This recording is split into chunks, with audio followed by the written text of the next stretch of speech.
네, 매주 월요일 데일리 브리핑에서는 저희 워싱턴 한면택 특파원과 함께하는 시간입니다. 한 특파원 안녕하십니까? 네, 안녕하십니까. 워싱턴입니다. 네, 이제 대통령 선거가 한 달도 채 남지 않았습니다. 현재 펼쳐지고 네, 있는 선거전, 어떤 선거전들이 펼쳐지고 있는지 부탁드립니다.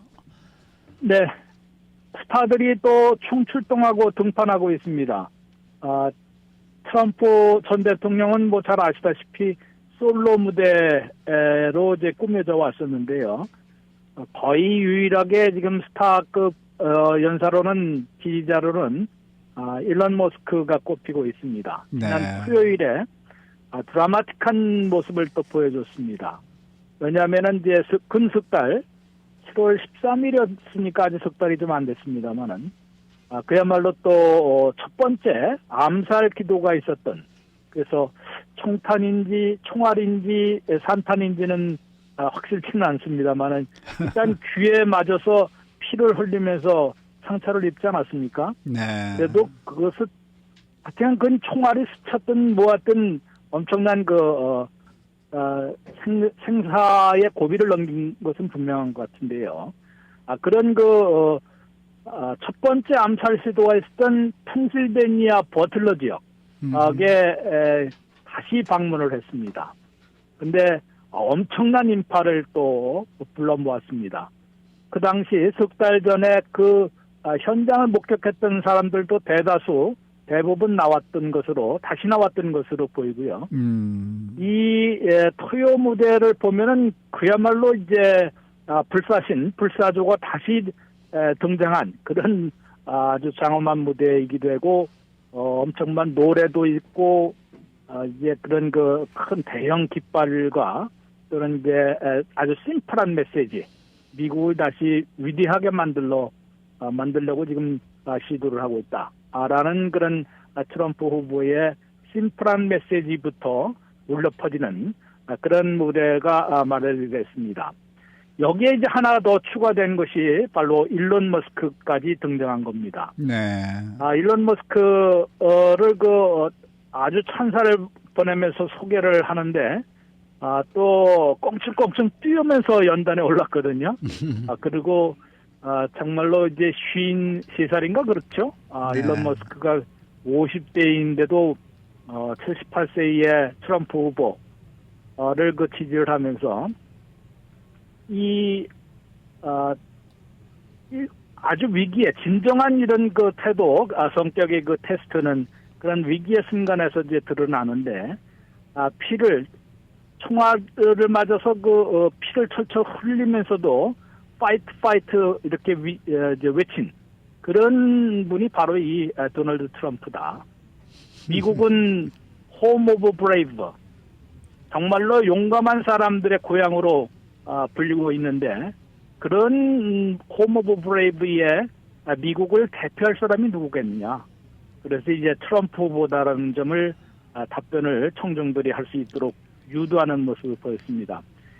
그야말로 하나의 드라마 같은 경우처럼 보이고요. 또 전당대회, 그때도 이제 암살 시도에서 살아난 다음에 바로 전당대회가 열렸지 않았습니까? 그렇죠. 미러키 전당대회를 가진 그런 모습을 보였고, 이제 아들 부부나 또는 부통령 후보까지도 모두 또 총출동한 그런 무대. 이것이 바로 이제 한 달 남은 최후 승부를 펼치는, 어찌 보면 이제 재출정식을 다시 한 듯한 그런 모습을 보여준 겁니다. 그것이 잘 아시다시피 그 의도는 왜 그렇겠습니까? 조 바이든 대통령과의 대결에서 정말로 그 당시에도 게임 끝이라는 말이 저절로 나오지 않았었습니까? 암살 시도에서도 살아남았죠. 대관식도 가졌죠. 토론 승리로 이제 조 바이든 대통령을 완전히 눌렀기 때문에 이제 게임 끝, 선거는 하나만 하다라고 얘기를 했는데, 며칠 만에 그냥 뒤바뀌어 버린 거 아니겠습니까? 7월 21일 날 이제 7월 13일에 이 첫 번째 암살 시도가 있었고, 또 7월 21일에 이제 바이든 대통령이 후보 사퇴를 발표를 했기 때문에 그때 바로 나타나는 것이 이제 카말라 해리스고 분위기가 완전 180도 바뀌어버렸습니다. 오히려 자신이 노쇠한 그런 후보가 돼버렸고 50대, 60이 채 안 된 그런 그 카말라 해리스 후보가 바람을 일으키는 그런 분위기가 됐기 때문에 지지율에서도 다시 밀리고 있고 돈은 뭐 또 엄청 큰 차이로 밀리고 있다 보니까 이런 것을 다시 되살릴 수 있는 무대가 이제 토요일에 버틀러가 아니겠느냐. 이렇게 이제 관측이 되는 것입니다. 그래서 그런 것을 자꾸 이제 상기시키고 그래서 거기에 또 참석한 청중들을 보면 이 지역이 뭐 그렇게 많은 인구가 있는 밀집한 그 지역이 아니라 시골 지역이라고 할 수 있는데 대부분 백인이고 또 트럼프 지지 지역 아니겠습니까? 그때 상당히 뭐 지역 주민들이 아마 대부분 몰려 나온 것으로 보일 정도로 상당한 그런 출정식을 다시 갖는 모습으로 최후 승부에서 그래도 승리의 깃발은 우리가 꽂겠다라는 모습을 보여준 것으로 출정식을 하는 분위기를 보여줬습니다. 이런 것으로 볼 때 솔로 무대로 주로 펼쳐지겠습니다. 앞으로 남은 한 달 동안에 이렇게 일론 머스크를 비롯한 스타급 연사들도 지지 대열에 이제 지지 유세도 참여를 시킴으로써 상당히 그 최후 승부는 정말로 신중하고 왜냐하면 워낙 그 박빙으로 지금 펼쳐지고 있기 때문에 작은 몸짓, 작은 실수 하나가 승부를 가를 수도 있거든요. 그러다 보니까 트럼프 후보 측에서도 아주 그 정교한 그동안 볼 수 없었던 정교한 그런 선거 전략으로 최후 승부를 돌입하고 있는 그런 분위기를 보여주고 있습니다. 여기에 이제 카말라 해리스 후보도 비슷한 그런 스타 파워의 지원을 받는 그런 분위기를 보여주고 있는데요. 지난 그 토요일에는 역시 이제 허리케인이 핥히고 간 노스캐롤라이나를 방문해서 피해 지역을 둘러보고 또 연방 차원의 전폭 지원을 약속하는 그런 모습을 보였습니다. 이 허리케인 같은 경우도 이제 잘만 대처하면은 오히려 그 집권 여당의 후보 또는 그 현직 대통령이 상당히 도움을 받을 수 있는 그런 그 악재입니다만은 그 이를 호재로 바꿀 수도 있는 그런 것이기 때문에 카말라 해리스 후보가 여기에 신경을 많이 쓰는 그런 모습을 보여줬습니다. 그런 다음에 이제 오늘부터 이른바 미디어에 잇따라 출연을 하는데요. 대중에게 널리 알려진 것입니다. CBS 방송에 오늘 밤에 방송된 CBS 방송의 60 Minutes, 60분이라는 프로그램에도 출연을 하고 또 ABC의 더 뷰라는 데도 매일 출연합니다. 그 다음에 이제 콜베트의 레이트 쇼도 있고 하워드 스턴의 그 위성 라디오 쇼도 있고 유명하거든요. 네, 그런 그렇죠. 쇼에 아직 공식적인 이런 인터뷰는 아니지만은 상당히 그 부드럽게 대중에게 설 수 있는 그런 그 인터뷰를 잇따라 가질 계획이고요. 목요일에는 역시 또 민주진영의 스타 정치인으로서는 버락 오바마 전 대통령을 꼽을 수 있는데 그때가 이제 목요일부터 계산하면 27일 남는데요. 27일간 매일은 아니겠지만은 정말로 이제 또 해리스 후보를 위한 최후 승부에서 지원 유세에 나서는 그런 스타 파워를 보여주는 그런 최후 승부수를 지금 던지를 채비를 하고 있습니다. 이런 것을 볼 때는 정말로 스타 파워, 동원할 수 있는 모든 인원과 물자를 다 동원하겠죠. 그런데 이제 뉴욕 타임스가 지상전에서 좀 살펴보면은 참호 전투가 벌어지고 있다라고 표현을 하고 있습니다. 참호 전투라는 거는 사실 지금 많은 사람들은 내가 한 표를 던질 후보는 이미 결정하지 않았겠습니까? 네. 그런데 이제 남은 그런 표심을 결정하지 못한 사람들이 한 3 내지 4%라고 합니다. 아직 부동층도 있고 또 아예 투표를 안 하려는 사람들. 이 경합지 지역에 남은 사람들이 3 내지 4%밖에 되지 않는데 이들을 잡아야 이제 승리를 그 주의 승자 또는 전체 승자가 될 수도 있기 때문에 현장에서 지상전을 벌이고 있는 그런 사람들은 참호 전투를 벌이고 있다라고 뉴욕타임스는 설명하고 있습니다. 참호 전투는 모두가 은닉해 숨어 있는 겁니다. 그러다가 타겟이 보이면은 일제히 또 뛰쳐나와서 뭐 포격을 가하기도 하고 기관단총을 쏘기도 하고, 그래서 아주 그 작은 비율에 작은 타겟을 물고 늘어지는 잡는, 그래서 표심잡기에 나서는 마지막 승부로 참호 전투를 벌이고 있다. 이거는 막 양쪽이 비슷하다고 합니다. 네. 물론 뭐 지역 필드 오피스는 해리스 쪽에서 많이 개설을 했거든요. 네. 이제 트럼프 쪽에서는 선거본부에서 개설한 것보다는 자발적인 그런 단체에서 이렇게 돕는 그런 인원들이 꽤 있는 것 같습니다. 이렇게 이제 마지막 남은 3, 4%를 찾기 위한 최후 승부도 펼쳐지고 있는 것으로 보입니다. 네. 이제 대선이 코앞인데요. 초박빙 승부를 지금 치러야 되는 상황에서 어떤 변화가 있겠습니까? 뭐 3대 변수가 있다.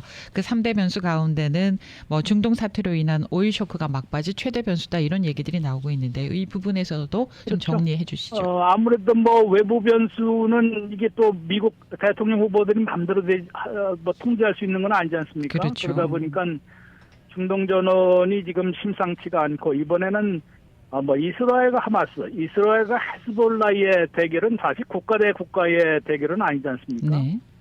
그 보면 전쟁이라고 보기도 좀 어려웠는데, 이번에는 이란이 또 전면에 나선 겁니다. 그동안에는 뭐 하마스와 헤즈볼라 뒤에는 다 이란이 있는 것으로 알려져 있지만은, 이란이 그래도 계속 그 자제를 해오다가 이번에는 헤즈볼라와 하마스의 지도부가 모두 피살되고 이란에서도 이제 피살되는 그런 이스라엘의 공격이 가해지니까 이들에 대한 보복을 하겠다면서 미사일 뭐 180발 내지 한 200발을 쏜 것 같은데요. 이스라엘 향해서 쏘면서 또 이제 그렇게 되면 또 이스라엘이 가만히 있겠습니까? 지금 당장 뭐 미국의 구축함과 이스라엘의 유명한 아이언돔에서 대부분 요격했다고 얘기를 했고, 아마도 이란도 전면전으로 번지는 것을 피하기 위해서 엉뚱한 대로 좀 쏘지 않았나, 이런 소리가 나올 정도인데요. 그만큼 정면 충돌만큼은 좀 피하려 하는 것이 분명한데도 이스라엘은 지금 통제가 안 됩니다. 미국이 네탄야후를 지금 통제가 안 되고요. 네탄야후는 친형이 엔테베 작전에서 숨진 다음에 아주 극우 정치인으로 변신한 사람이기 때문에 누구의 말도, 특히 그 미국의 말도 안 듣는 걸로 유명하거든요. 이러다 보니까 당연히 그냥 넘어가지는 않을 겁니다. 200발이나 쐈는데 가만히 그냥 넘어가라. 단지 이게 트레이닝 연대죠. 선거 전에 할 것인지 선거 후에 할 것인지. 근데 또 이스라엘이 맞보복을 하면 또 이란이 가만히 있을 수 있겠습니까? 또 쓰고. 근데 이스라엘이 지금 맞보복에서 타겟을 어디로 잡느냐도 상당히 중요한 그렇죠. 이제 갈림길이 됩니다. 이란의 석유 시설을 공격할 경우에는 육가급 등을 더 부채질할 것이고요. 그러면 이란이 또 호르무즈 해협을 또 봉쇄하지 않겠습니까? 그렇죠. 그러면은 그쪽으로 지금 석유 뭐 아시아 쪽으로 오는 것도 다 막히게 되고, 그러면은 육가급 등 지금 한 배럴당 200, 지금 80달러도 안 되거든요. 근데 이게 200달러까지 치솟을 수 있다. 이러한 변수가 지금 나타나 있기 때문에 이것이 당연히 대선 전에도 상당한 여파를 미칠 게 분명합니다. 아무래도 현직 집권당 후보인 해리스 후보가 불리하겠죠. 왜냐하면 또 많은 사람들이 지금 그래서 트럼프 때는 이러한 그 분쟁은 나가온 것 아니냐, 이런 그 시각을, 그런 시각을 갖고 있는 사람들이 꽤 있거든요. 네. 그러다 보니까 또 이제 유가급 등으로 기름값, 뭐 캘리포니아나 뭐 이미 많이 올라 있습니다만은 그런 것이 가계 경제에 당연히 그 여파를 미칠 때는 아무래도 집권당 후보인 카말라 해리스 후보가 조금 더 이제 손해를 보는 그런 그 변수가 아닐 수가 없습니다. 때문에 뭐 바이든 대통령 본인이 후보는 아니더라도 자신의 또 외교 어력도 테스트를 받는 것이기 때문에 어떻게 해서든지 네탄야후의 공격 시기, 움직인 행동을 갖다가 좀 완화시키거나 늦추려는 그런 외교력을 지금 계속 발휘하려고 지금 시도하고 있는 것은 아닌지 그런 관측도 나오고 있습니다. 두 번째 변수는 이제 허리케인 같은데도 천재지변, 자연재해도 사실 어떻게 막겠습니까? 네. 그러나 이것을 어떻게 대처하고 미리 네네. 대비 태세가 미흡해져 갖고 그러면 또 집권당 후보가 상당히 불리해지는 거 아니겠습니까? 예. 그 다음에 어떻게 잘못 대처하고 늦장 대처를 하거나 또 이제 구호나 이제 복구에 미흡할 경우로 미흡하다는 그런 원성을 들을 경우에는 네. 집권당 후보가 상당히 어려워지는 가능성이 있는데요. 최근에 들어서 카트리나 때는 조지 부시 대통령, 현직 대통령이 상당히 치명타를 입지 않았습니까? 네. 네. 그런데 오바마 때는 또 상당히 또 도움을 받았습니다. 그만큼 진두지휘에서. 네.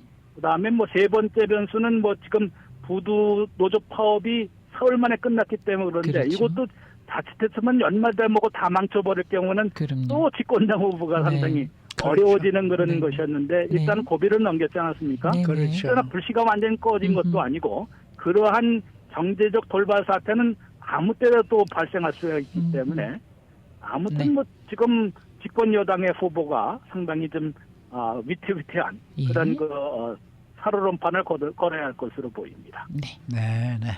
자, 오늘 말씀 잘 들었습니다. 네, 고맙습니다. 네, 워싱턴 한면택 특파원 함께했습니다.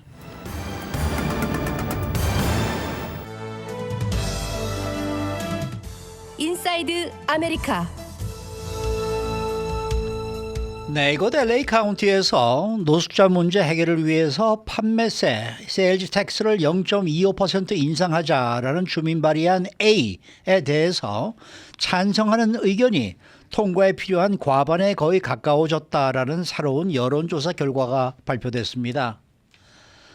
또 이 검색 광고를 둘러싼 경쟁이 치열해지면서 세계 최대 검색 엔진인 이 구글의 지배력이 줄어들고 있다라는 소식입니다.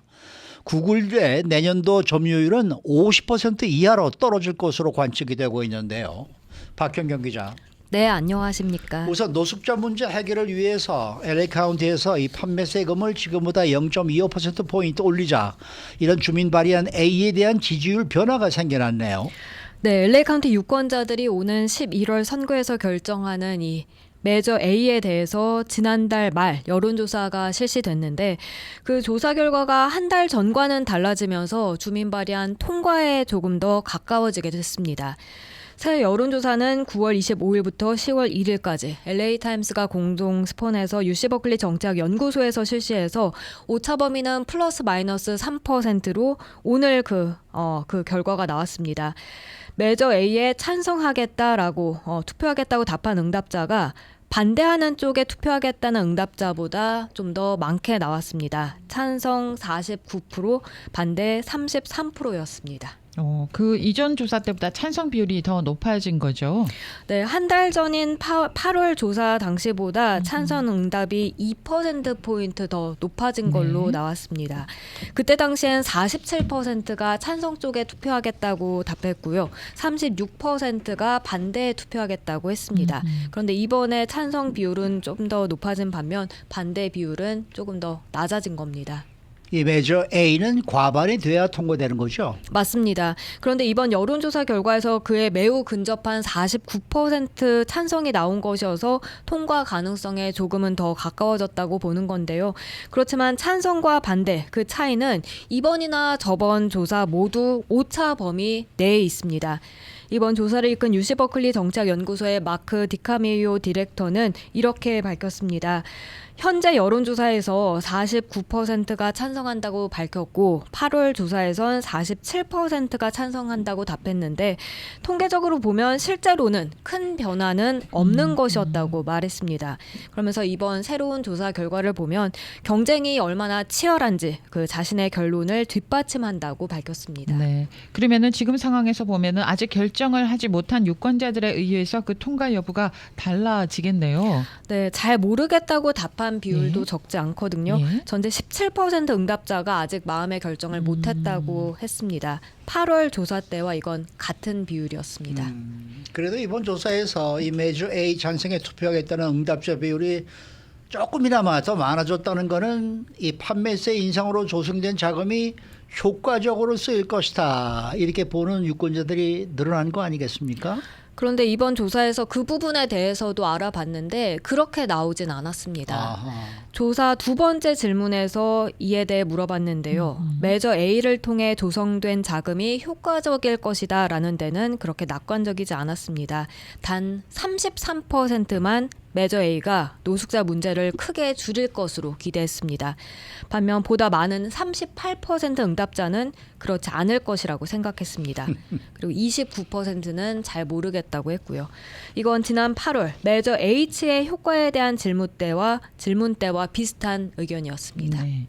예, 이번 메저 A는 메저 H를 폐지시키고 대신에 판매세를 더 올리는 그런 내용이잖아요. 그게 서로 연관이 되는 셈이지요? 네, 이 메저 A는 2017년 유권자들이 노숙자 서비스 기금을 위해 승인한 0.25% 판매세 인상, 이 메저 H를 폐지시키고요. 예. 연간 10억 달러 이상을 창출할 것으로 예상되는 0.5% 판매세 인상을 대체하는 것이죠. 그러니까 지금보다 0.25% 판매세가 더 오르는 셈이 되겠고요. 새로운 메저 A로 인한 세수, 노숙자 예방 그리고 주택 개발에 기금을 배정해서 그 자금을 사용을 확대한다고 하는데요. 메저 A가 통과되지 않으면 메저 H 2027년에 만료되게 되는데 메저 A가 통과된다면 유권자가 폐지를 하지 않는 한 이 판매세 인상은 계속해서 유효합니다. 그런데 이번 여론조사에서 찬반이 확실히 구별되는 게 있는데 어떤 것이 그렇습니까?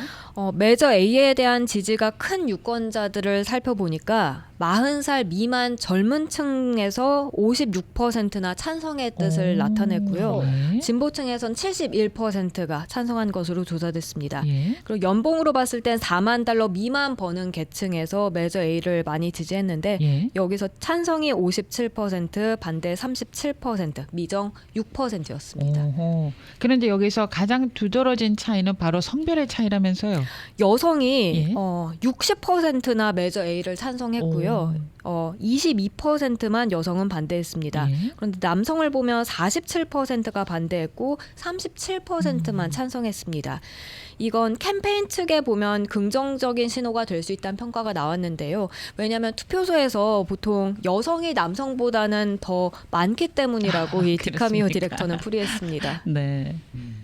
저는 예전에도 이 얘기가 나왔을 때 분명히 말씀을 드린 바 있습니다만 좀 세금 정도만 올리고 뭐 세금 올려서 이런 걸 자꾸 마련해 준다고 해서 뭐 달라지는 게 뭐가 있습니까? 네. 저 솔직히 좀 그런 생각이 들어서 저는 반대입니다. 그러나 저러나 이번 조사 결과로는 이 메저 A가 통과가 될 것이냐 부결될 것이냐 이 뭐 가늠하기가 쉽지가 않네요. 네, 지금 뭐 49%라고 나왔다고는 하지만 사실 지금으로선 예상하기 어렵습니다. 그래서 UC 버클리 정착연구소는 이달 말에 한 번 더 이 메저 A에 대한 여론조사를 실시할 예정인데요. 그 10월 말 조사 결과에서 만약 50% 이상 찬성이 나온다면 통과 가능성은 그때는 이제 매우 높다고 말할 수 있다고 디카미오 디렉터는 전했습니다. 하지 말라 그러세요. 자, 다음 소식입니다. 검색 광고를 둘러싼 경쟁이 굉장히 치열한데요. 세계 최대 검색 엔진 업체 구글의 지배력이 줄어들고 있다라는 그런 소식인데 어떤 내용입니까? 네, 어제 리서치 회사 이 마케터에 따르면요. 3천억 달러에 달하는 미국 검색 광고 시장 내 구글의 올해 점유율이 과반을 겨우 넘는 정도에 이를 것으로 예상됐습니다. 올해 점유율 50.5%로 전망됐습니다. 2018년 때 구글의 점유율은 59.9%, 거의 60%에 달했습니다. 네. 그런데 그 당시보다 올해는 9.4%포인트가 낮아진 수치를 나타냈습니다. 특히 뭐 내년에는 구글 점유율이 더 낮아질 것으로 전망이 된다는데 그건 왜 그럴까요? 내년엔 50%를 밑돌 것으로 관측됐는데요. 48.3%에 머무를 것이란 예상입니다. 그건 세계 최대 전자상거래 업체 아마존이 이 구글의 가장 큰 경쟁자로 부상했기 때문입니다. 아마존닷컴에서 이용자들의 제품 검색이 크게 증가한 데 따른 것이었습니다. 오, 그래요? 네, 2018년 시장 점유율이 10%에 불과했던 아마존은 올해는 그 2배가 넘는 22.3%를 차지할 걸로 예상됐고요. 내년엔 거기서 또 2%포인트가 더 늘어나서 24.2%까지 점유율을 끌어올리면서 구글을 추격할 것으로 전망되고 있습니다. 그러면 아마존은 아마존에서 물건 살 때 물건만 찾는 그러한 검색 엔진 아닙니까? 그러니까. 네네. 그러니까 구글은 전체적으로 다 지금 모든 걸 다 할 때 내가 뭐 예를 들어서 어디 무슨 지도를 찾는다든지 무슨 뭐 단어의 뜻을 찾는다든지 할 때 모든 거 다 쓰는 게 구글 아닙니까? 네. 그러니까 어떻게 보면 뭐 이 검색 엔진의 뭐랄까요 그 성격 자체가 다른 건데. 다르죠. 네. 근데 그게 어떠냐면은요. 제가 만약에 예를 들면서 치아 씨를 구매를 하고 싶어요. 치아, 씨드 치아. 그래서 이제 구글에 가서 치아 씨 이렇게 검색을 하잖아요. 그럼 맨 앞에 나와 있는 게 아마존닷컴에 아마존이죠. 치아 씨가 맞아, 얼마다 맞아, 얼마다 이런 맞아, 게 막 나오니까 그렇더라고요. 다시 그러면 아마존을 클릭하게 되거든요. 뭐 이렇게 되면서 아마 검색 숫자가 더 많아지지 않을까 그런 생각이 들거든요. 이런 것까지 다 포함한 이런 수치지 않을까 싶은데 그러면 그 이외에 다른 회사들의 점유율은 어떻습니까? 애플의 점유율은 조금씩 오르고 있습니다. 2018년 2.6%에서 올해 5.1%, 또 내년엔 5.2%로 소폭 더 오르게 되고요. 마이크로소프트는 오히려 더 줄어들 걸로 보이는데요. 2018년엔 점유율이 6.7%였는데 올해는 5%로 예상되고 네. 또 이어서 내년엔 4.8%로 더 줄어들 걸로 예상되고 있습니다. 마이크로소프트는 이렇게 구글처럼 창이 이렇게 세팅이 될 수가 있어요. 빙이라고 되어 있죠. 네네 그렇게 되는데 어. 애플은 잘 안 쓰는 것 같은데 애플 핸드폰을 사용하는 사람들이 애플에서 검색을 많이 뭐가 하셔서 있는 모양이죠. 예, 그런가 우리는 봐요. 참 그런 면에서는 참 무식해요, 그렇죠? 우리는 네이버하고 구글밖에 모르는데 말입니다. 네. 아니 그런데 경쟁업체 말고 구글의 검색 광고 시장 장악에 위협이 되는 또 다른 이유가 있습니까? 인공지능 AI와 소셜미디어 부상이 꼽히고 있는데요. 이들이 구글의 검색 광고 시장 장악에 위협이 되고 있다고 월스트리트저널은 분석하고 있습니다. 틱톡 같은 경우엔 최근 광고주들이 사용자 검색어를 기반으로 해서 광고를 타겟팅할 수 있도록 허용하기 시작했다 하고요. 그래서 디지털 광고업계 한 베테랑 임원은 아마도 15년 만에 처음으로 구글을 대체할 수 있는 대안이 생겨나고 있다고 현 추세를 분석했습니다. 네. 그 챗 GPT도 검색을 많이 하죠. 챗 그래요? GPT에서도 네. 그리고 또 검색을 많이 하는 게 또 뭐가 있을까요? 유튜브에서도 검색 많이 하잖아요. 네, 유튜브 창에 들어가서 거기서도 검색을 많이 해서 조금씩 그 부분들이 나누어지고 있는 그런 변화가 느껴집니다. 네. 다 끝났어요? 네네. 아 예. 저는 구글 검색 엔진 그러면은 무슨 모르겠습니다. 뭐 구글하고 그다음에 아까도 말씀하신 네이버밖에 더 있어 모르니까. 한국 쪽에서 뭘 한다 그러면 무조건 네이버고. 네이버, 네. 미국 쪽에서 뭘 한다 그러면 무조건 구글 네. 이렇게 되더라고요. 수고 많으셨습니다. 감사합니다. 박현경 기자였습니다.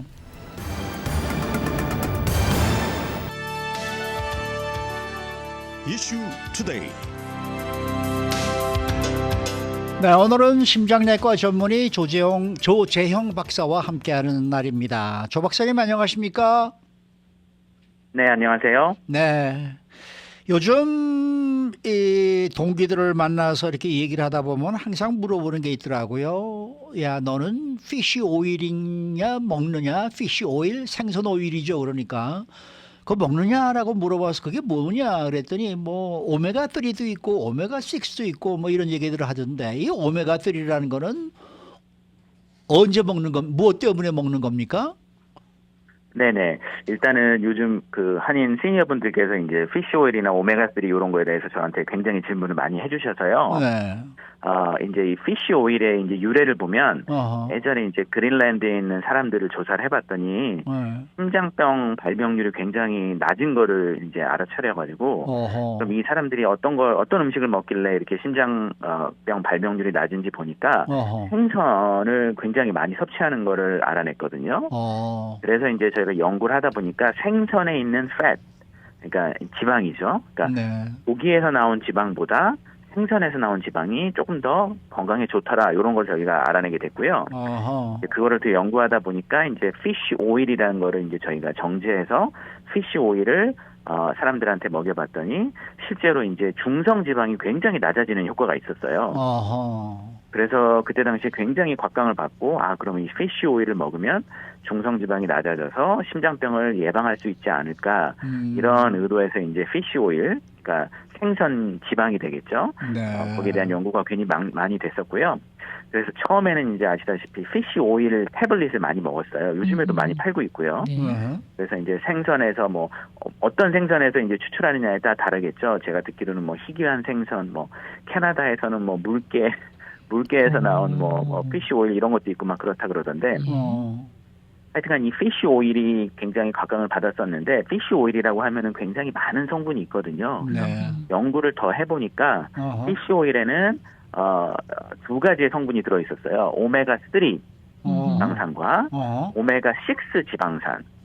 그래서 요즘에 또 보면 오메가 3만 돼 있는 그런 캡슐도 있고요. 맞아요, 그래요. 오메가 6 캡슐도 있고 그래서 그 2가지가 있는데 또 연구를 계속하다 보니까 이 오메가 3 지방산에서도 3가지 성분을 발견했어요. 그래서 EPA, DHA, ALA 이런 식으로 해서 요즘에는 또 EPA 태블릿도 있고요. 또 DHA 태블릿도 있고 그렇게 3가지 이제 태블릿이 또 있다가 또 최근에는 또 EPA 중에서 또 연구를 많이 해보니까 그 중에서 이제 아이코사펜트 에틸이라는 그런 특별한 물질이 이제 심장병을 예방한다는 효과가 있어서 피쉬 오일에서 오메가3에서 EPA에서 요즘에는 아이코사펜트 에틸이란 요즘에 많이 드시는 분 중에 바세파라는 약을 많이 드시거든요.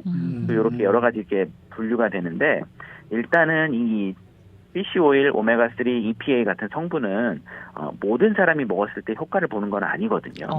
그래요. 그래서 연구를 많이 해봤더니 이제 모든 사람한테서 다 효과가 있는 건 아니고 특정한 사람들한테서 중성지방을 낮춰서 생명을 연장시킨다는 효과가 있기 때문에 어떤 분이 드시느냐가 굉장히 중요할 것 같아요. 그래서 어떤 분이 드시느냐를 제가 2가지 분류로 얘기를 할 텐데 첫 번째는 심장병이 있으신 분. 심장병이 있으신 분들 중에서 중성지방이 높으신 분들 그런 분들한테는 이 피쉬 오일에서 나온 아이코사펜트 에틸이라는 게 사망률을 줄인다는 보고가 있었어요 최근에. 그래서 이런 분들한테는 요거를 드시는 게 굉장히 좋은데 최근에 이제 스타틴이라는 먹는 약이 이제 개발이 되면서 그렇죠. 굉장히 많은 분들이 다 스타틴을 들고 계시거든요. 그렇죠.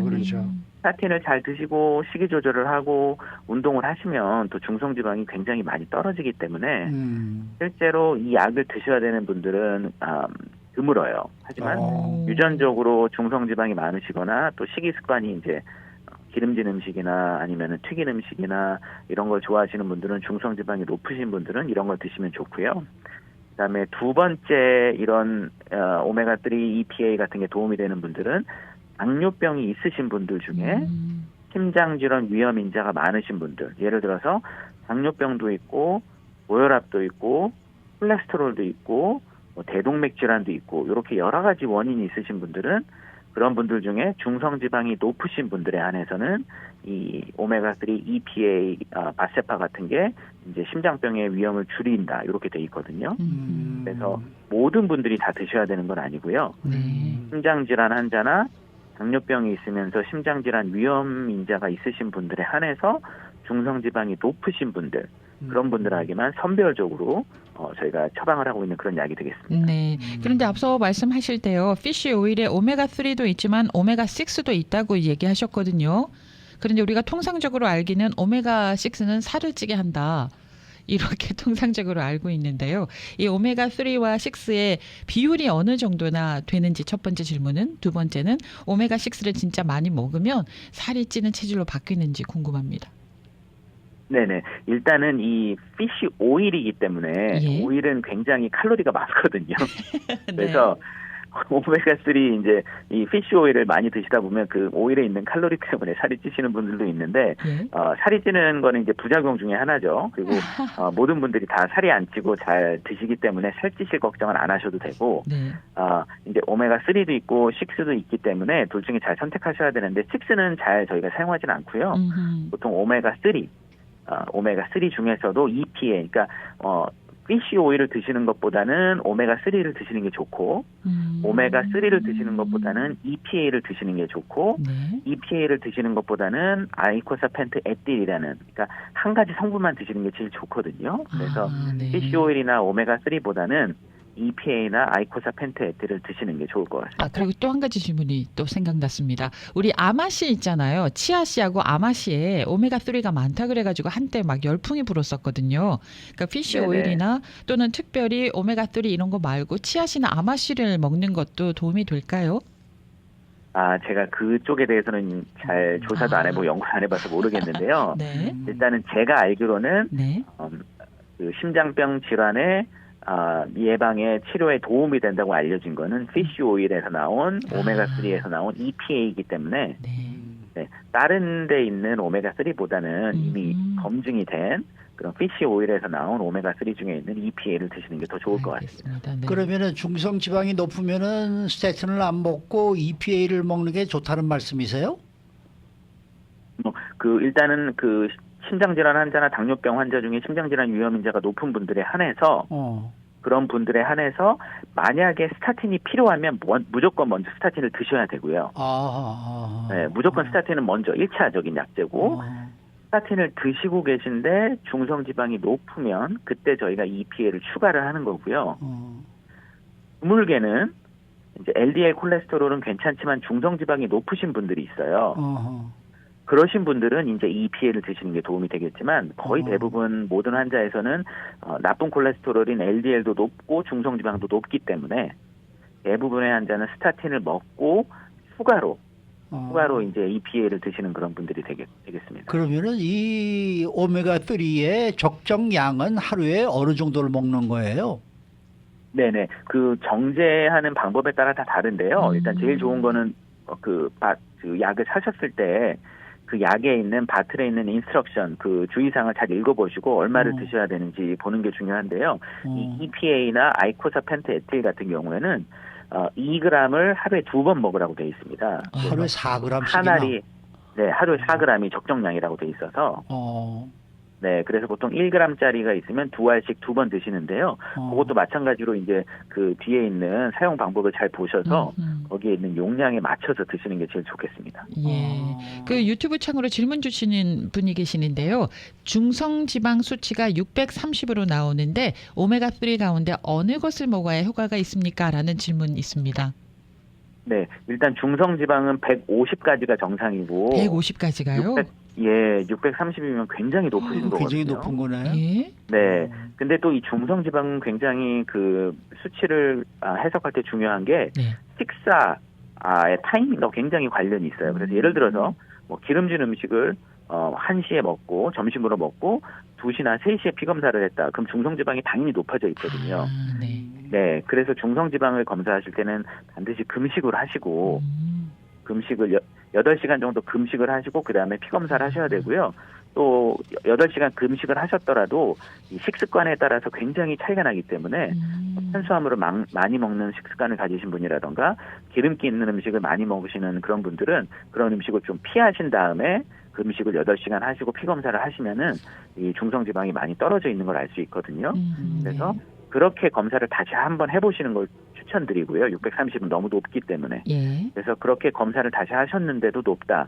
그러면은 그때는 이제 주치의 선생님을 보시고 꼭 주치의 선생님을 보시고 주치의 선생님하고 상담하신 후에 스타틴을 먼저 먹을 건지 아니면 스타틴이 필요 없으면 오메가3를 바로 먹을 건지 그런 거를 상의를 하셔서 결정하시는 게 중요하고요. 네. 본인이 생각하시기에 먹어야 된다 그래서 이렇게 드시는 것보다는 네. 주치의 선생님하고 상담하시는 게 좋겠습니다. 맞습니다. 네. 오늘 말씀 잘 들었습니다. 네, 감사합니다. 네, 심장내과 전문의 조재형 박사 함께했습니다.